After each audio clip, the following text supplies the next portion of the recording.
What's going on, guys? Today I want to share this experience I had yesterday.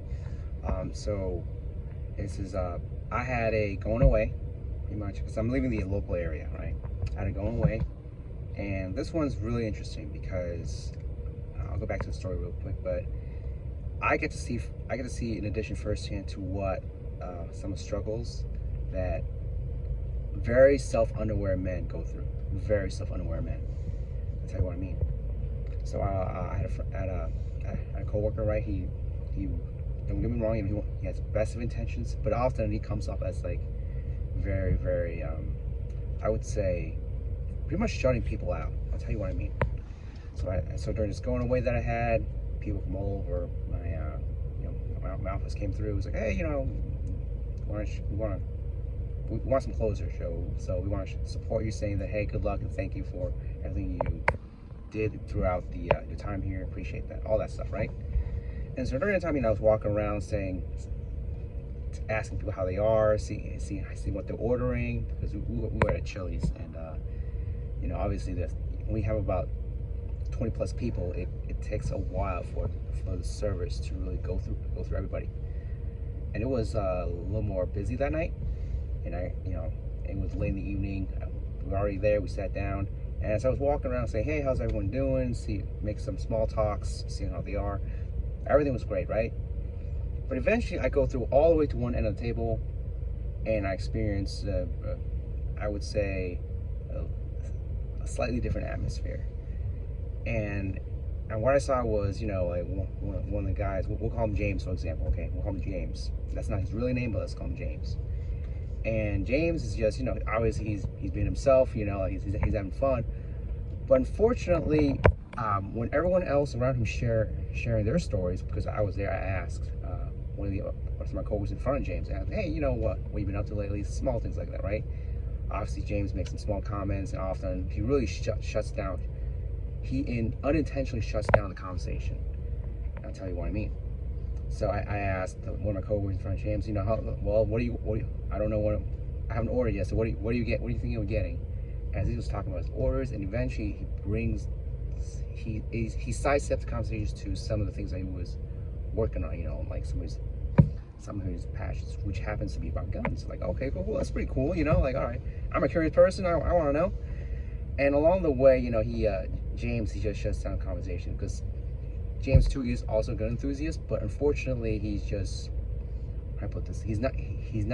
doesn't offer that openness. He's very loud, and oftentimes he would jump in and say, no, that's not true at all. For example, like, heck no, you should not have bought that pistol. You should not have done that because it's a waste of time. So that is an example of, I feel like, some of the things that a lot of very self-unaware men going through in terms of trying to make friends, and unfortunately we shut people out, and that's just shutting off the conversation. Now let's peel it back a couple of layers. Well, obviously we want to be ourselves authentically. Yeah, that's true. We want to be authentic. We want to be authentic, right? And by authentic meaning, like, we want to be as honest as we possibly can. Yeah, there is honesty, and then there is, I guess there's another side to it that would be, you can be as honest as you want. Anybody can be as honest as they can, but there's levels to it, and we can pick and choose to that level's honesty.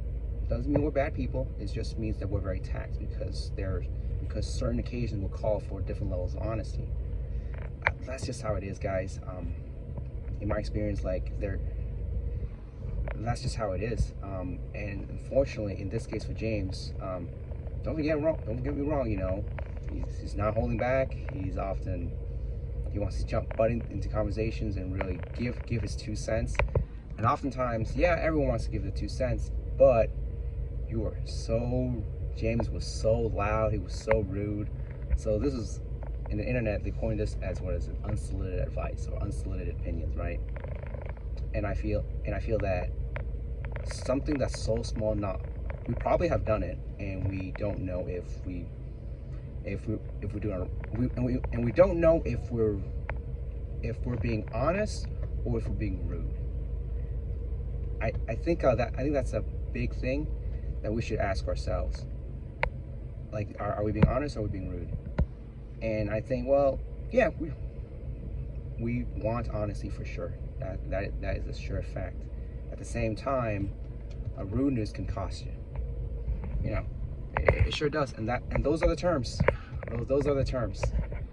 Because throughout my experience at my going away dinner, I even overheard some of the conversations about how they were really not having a good time with him, and one of them even mentioned, "Thank God that guy left."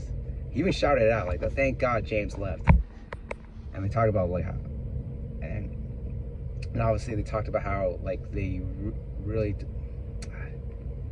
talked about their collective even opinion of him. And so obviously this brings us to the main argument in that, well, what did James do to really be low opinionated amongst his peers? Well, the thing is, he shuts people out. Yeah, he shuts down conversations, and people often feel very unwelcome by that. More than enough, people are very, very open, and they like to share about things about themselves.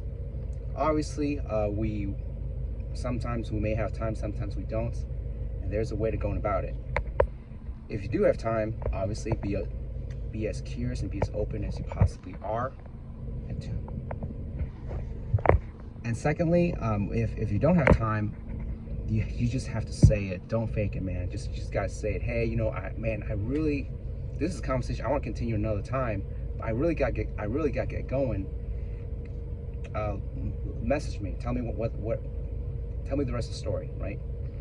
The idea behind it is, if you don't have time, you have to communicate it through. That way, you're being honest about, hey, you not want to shut the conversation, but you want to still be curious and still want to know. It shows your concern about the other individual, imagine someone says that to you. How would you feel about it? Oh, okay, now I understand. Well, if someone tells me that, I can see that. Oh, I understand. They're in a hurry, but they really want to continue this conversation elsewhere. Man, I feel much better at ease than him just saying, "Oh, no, I gotta get going, man. Screw this," right? Well, not verbatim, but that's what it feels like. So, to get away with shutting down conversations with tact, it's about being as transparent as you possibly can as to why it is you're in a hurry or why it is you don't have time. Sometimes our emotions can be in our way, and we are not totally there. I get it does happen. It's okay to be transparent with that. It's okay, and there's nothing wrong with transparency, because the way I see it, like, transparent honesty, it says a lot about the individual if the person is honest and transparent. It means, obviously that's another topic for another day, but it shows it's very courageous. It really is. And to be transparent and about why it is you have to shut down a conversation, hey man, there is a lot of respect to that. A lot of respect to that. And I know we value respect in a lot of ways. And so that's a story that I feel that I want to share with you. James, unfortunately, he shuts people down by just not only being loud, but really not giving people people the space for them to express their opinions and tell the story. James did not do that. So that's the story for today. Don't be James. Be open. And if you don't have time, let them know why it is that you don't have time right then and there. That's what I got for you, and that's the advice I think every man should consider, so that we can self-realize and be self-aware as to how it is that we're shutting people out. So that's something that I really want to share. All right, have a good weekend, guys.